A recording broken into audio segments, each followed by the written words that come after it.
প্রবালদ্বীপ Saint মার্টিনে অগ্নিকাণ্ডের ঘটনায় প্রাথমিকভাবে ৩টি রিসোর্টে অন্তত ৬ কোটি টাকার ক্ষয়ক্ষতি হয়েছে বলে ধারণা করা হচ্ছে। এই ঘটনার তদন্তে ইতোমধ্যে জেলা প্রশাসকের পক্ষ থেকে ৫ সদস্যের একটি তদন্ত কমিটি গঠন করা হয়েছে। দ্বীপের অগ্নি নির্বাপন ব্যবস্থা নিয়েও প্রশ্ন উঠেছে। বিস্তারিত ডেস্ক রিপোর্টে।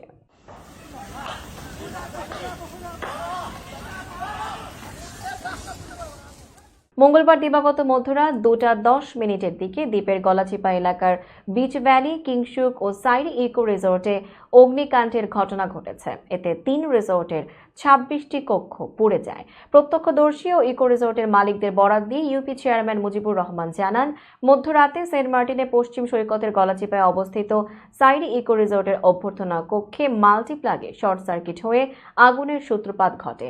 পরে পার্শ্ববর্তী বিচ ভ্যালির 18টি, কিংশুকের 7টি এবং সাইরি ইকো রিসোর্টের অভ্যর্থনা কক্ষ সহ সর্বমোট 26টি কক্ষ পুড়ে ছাই হয়ে যায়।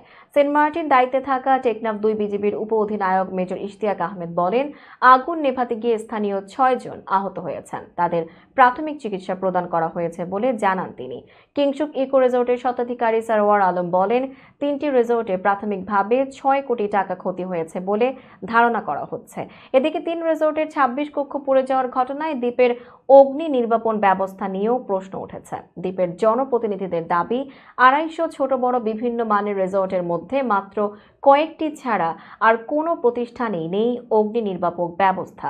এছাড়া আগুন নিয়ন্ত্রণে নেই কোনো সরকারি ব্যবস্থাও।